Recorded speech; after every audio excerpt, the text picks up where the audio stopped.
Hey guys, welcome back to How to Build a Campground in Southern Maine. This week we're going to review the recent meeting that had to do with the moratorium. The neighbors got to speak, I got to speak, my wife got to speak, and a bunch of other people that were against or for the campground or for or against the moratorium. So that's a lot to cover, and I'm going to throw in some commentary as well. So we got a lot to cover. Let's get after it right now. But I want to bring up some other reasons why I would support a moratorium, and that has to do with preserving the Maine way of life. You know, the Maine way of life is really what? It's a pristine environment. It's a safe place.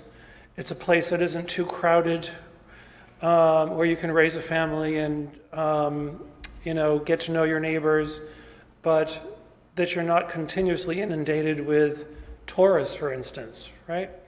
Okay, this particular campground opposer is talking about how the pond is, or Maine in general, is a pristine environment. So what I want to show you is his shoreline.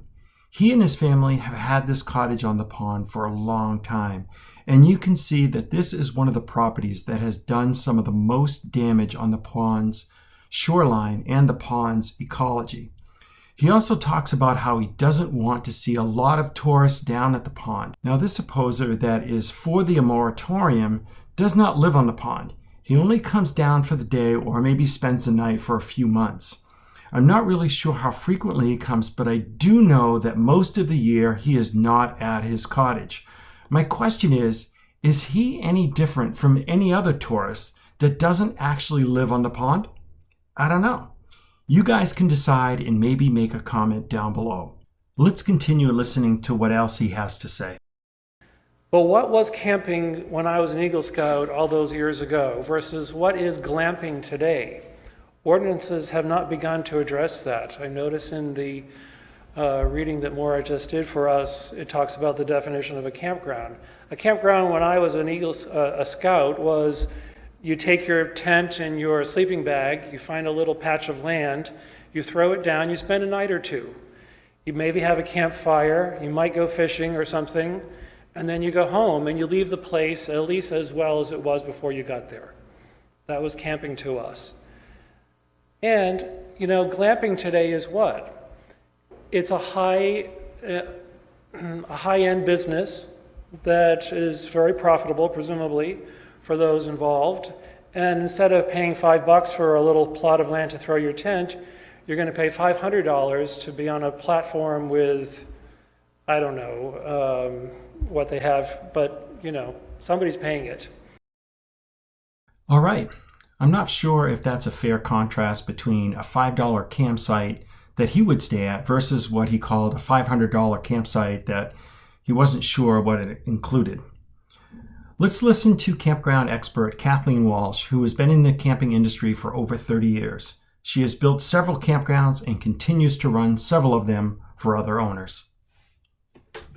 One of the things I want to point out is that many of the fears that the residents are expressing regarding the environment simply do not come to pass in RV parks, campgrounds, glamping resorts.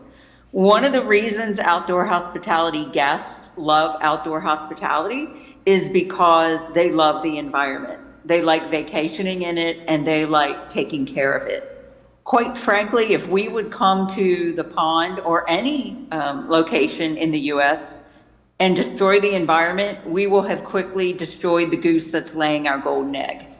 Campers don't want to camp on polluted waters, polluted lakes, areas that are trashed. Camping has changed. I will agree with the gentleman who stated that. I've been in it for 30 years. Modern camping is very environmentally sensitive. Back in the old day, we had pit toilets, we had no recycling, we had gray water that could hit the ground. Camping was environmentally unfriendly a long time ago. That's changed drastically and specifically with this project. As Mr. Patterson stated, he's gone above and beyond the current setback from 15 feet to 40 feet. Maine allows campsites to be 1,000 square feet. His are 4,000 square feet. He is planning on putting in a state-of-the-art treatment system for the wastewater. So he's gone above and beyond in this particular project. Okay, next up is another campground opposition person who does not live on the pond, but they abut the entrance that we're proposing to use. Good afternoon, Madam Mayor, Deputy Mayor, distinguished panel. My name is Guy Chabot. I live on number 9 Sand Pond Road. I'm one of the abutters for the proposed campground. I've been a resident of Sanford, Maine for 28 years.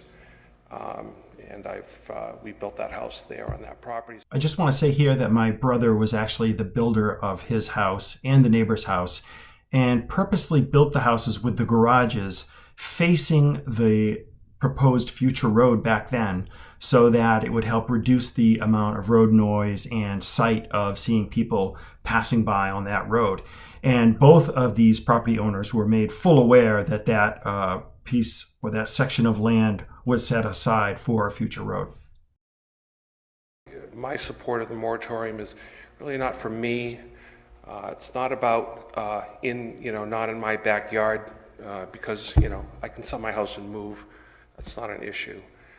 It's not about that. It's about what legacy are we going to leave for the future generations of Sanford, Maine, which is a beautiful community, has a lot to offer.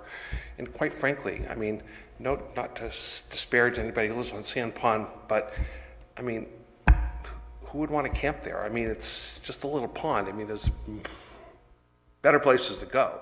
Okay, that was an interesting comment. Feel free to make a comment down below. And next up is another neighbor on the pond who opposes the campground.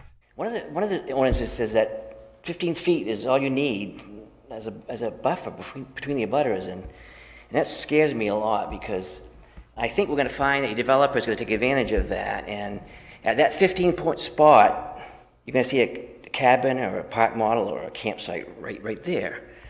Okay. You're also going to see, since there's no town sewer there, you're going to see a leach field right there. Okay. This opposing neighbor put a bottle down to show how far away 15 feet is from where he's talking. He is concerned about the safety of his family because current zoning may allow us to put an RV park model 15 feet from the property line that separates our properties. And of course, his comment about the leach field being 15 feet away from his property line. 15 feet on our side and 15 feet on his side is a total of 30 feet. Regarding the septic systems, all of the abutters, including this one, are well aware that our septic systems are 400 feet from the pond. Since these septic systems are under 2,000 gallons per day, they do not qualify as commercial systems. Here's this opposing neighbor's property. Notice that he has clear-cut and destroyed all vegetation at the water's edge, which the Department of Environmental Protection says damages the ecology of the pond. He also clear-cut many of the trees and nearly all of the underbrush right to the shared property line in order to create additional parking. The clearing he did gives him much better visibility of our property. The Department of Environmental Protection told me that they would not approve our permit if they felt our septic systems would be a danger to the pond, to its ecology, or to the neighbors. So let me ask you, he may not like looking at an RV that is 15 feet from the property, but is it putting his family in danger? And did he create part of the problem? Okay, let's move on to the next opposing neighbor. I feel, for all the reasons that Andy Sparks and Brian have talked about earlier, that we do need to review our ordinances in order to make sure the safety of our current neighborhood is maintained. If you follow the opposition, they raised the issue of safety a few times. This is because if they can determine that the campground will adversely impact the safety of the City of Sanford community, they can make the rules created from the moratorium retroactive.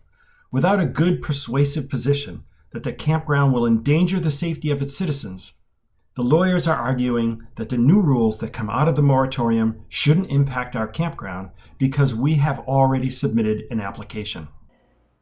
His proposed campground has a trailer turnaround quite literally inches from the corner of my property. Okay, this inches comment she made is misinformation. The proposed turnaround that was in the plan was over 100 feet from her property. You can understand why I keep creating these videos because the misinformation being spread is constant. We have, by the way, removed this turnaround from our plans. Okay, let's move on to the last opposing neighbor who is in favor of the moratorium. I'd like to draw your attention down off of New Dam and the new campground that was approved recently by the planning department.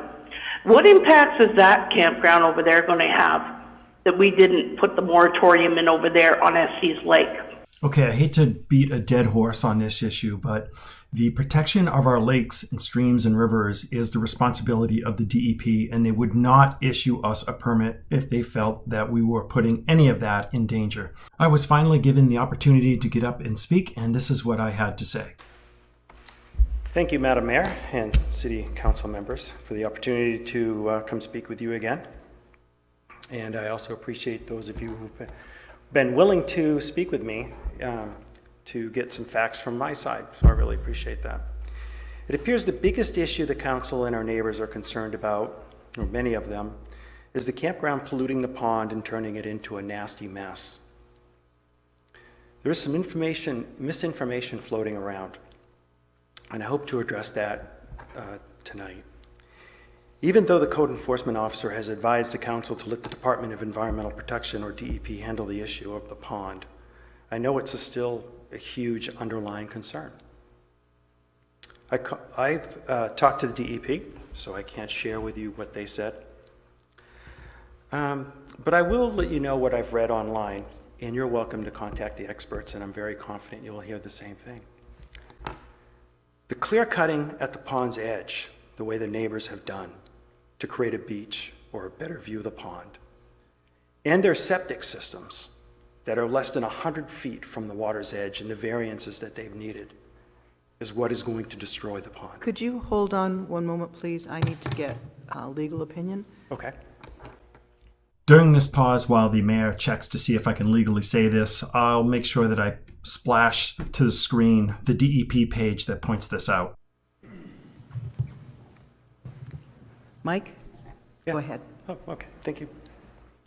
If you watch our YouTube videos, which I put up there to educate the council and the greater Sanford community and my neighbors, we don't have beachfront.